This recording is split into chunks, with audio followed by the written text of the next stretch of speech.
আইনশৃঙ্খলা পরিস্থিতির উন্নতি, উচ্চ মূল্যস্ফীতি নিয়ন্ত্রণ, বৈদেশিক মুদ্রার রিজার্ভ ও রাজস্ব আদায় বাড়ানো স্বল্প মেয়াদে দেশের অর্থনীতির সবচেয়ে বড় চ্যালেঞ্জ, এমন মত অর্থনীতিবিদদের। তাদের মতে এই 4 সমস্যার সমাধান করা গেলে গতি ফিরবে দেশের অর্থনীতিতে। এর পাশাপাশি দীর্ঘমেয়াদী সমস্যা হিসেবে ব্যাংকিং খাতে বিশেষ নজর দেওয়ার তাগিদ দিয়েছেন তারা। রায়হান শোভনের রিপোর্ট। 250-টিরও বেশি ডিজাইন অপশন নিয়ে ওয়ালটন স্মার্ট ফ্রিজ, বোঝে আপনার প্রয়োজন।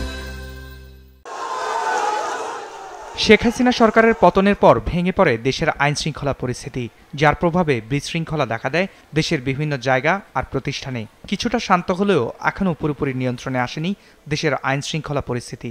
সেই সাথে রয়েছে টানা 2 বছর ধরে সাধারণের ওপর উচ্চ মূল্যস্ফীতির চাপ, আছে রিজার্ভের টানাপোড়েন, যার প্রভাবে নিয়ন্ত্রণ করতে হচ্ছে আমদানি, ফলে কমছে বিনিয়োগ ও কর্মসংস্থান। আর লক্ষ্য অনুযায়ী রাজস্ব আদায় করতে না পারায় হিমশিম খেতে হচ্ছে বাজেট বাস্তবায়নে। স্বল্প মেয়াদে এগুলি দেশের সবচেয়ে বড় সমস্যা বলছেন বিশ্লেষকরা। আইন শৃঙ্খলা পরিস্থিতি যে উন্নতি সেটা লাগবে, আমাদের ইনফ্লেশন কন্ট্রোল করতে হবে, আমাদের রাজস্ব আদায় বাড়াতে হবে। আদায়ে স্বাচ্ছন্দ্য ফিরে না আসলে সরকারের পক্ষেও কিন্তু বিভিন্ন রকমের ব্যয় মেটানো কঠিন হবে। তাদেরকে কিন্তু তখন বেশি মাত্রায় কর্য করতে হবে, লোন করতে হবে, সেটা হয়তো আমাদের জন্য ভালো হবে। সো মোটা দাগে আমি এই 4-5টা জিনিসকে মনে করি যে আমাদের সামনে এখন চ্যালেঞ্জ আর কি। এর পাশাপাশি দীর্ঘমেয়াদে দেশের অর্থনীতিতে সবচেয়ে বড় পীড়া দিচ্ছে ব্যাংকিং খাত।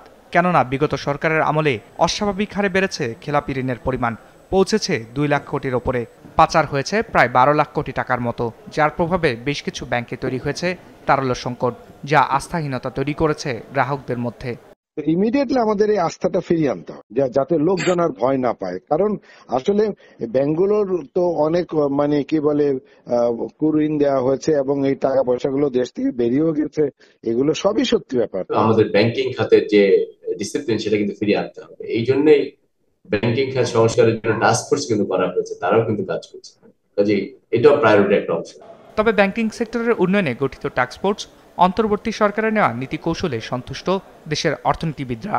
তাদের মতে মূল্যস্ফীতি নিয়ন্ত্রণ, রিজার্ভ পরিস্থিতির উন্নতি ও রাজস্ব আদায় বাড়াতে সরকার যেসব কার্যক্রম হাতে নিয়েছে সেগুলোর ধারাবাহিকতা রক্ষা ও যথাযথ বাস্তবায়ন করা গেলে স্বস্তি ফিরবে দেশের অর্থনীতিতে।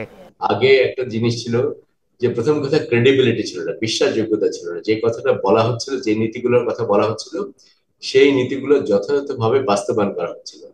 আরেকটি ব্যাপার ছিল পলিসি ডেপথ এনার ছিল। আমি বলবো যে পলিসি ক্রেডিবিলিটি এবং পলিসির যে গভীরতা সেটা এখন আমরা দেখতে পাচ্ছি। ফলে হয়তো এখনই আমরা মূল্যস্ফীতির উপরে এর যে প্রভাব সেটা এখন দেখতে পারি না, কিন্তু আমার ধারণা অদূর ভবিষ্যতে আমরা দেখবো যে মূল্যস্ফীতি হয়তো খানিকটা কমে আসবে। আপাতত যে মেজার্স গুলো নিয়েছে এবং যে লিডারশিপ আছে এগুলোর উপরে বেসিস করে বলা যায় যে কনফিডেন্স রাখা যায় আর কি। বিশ্লেষকরা বলছেন সাম্প্রতিক রাজনৈতিক অস্থিরতা, বন্যা ও বিভিন্ন সংস্কার কার্যক্রমের কারণে কমতে পারে মোট দেশজ উৎপাদন বা জিডিপি প্রবৃদ্ধি।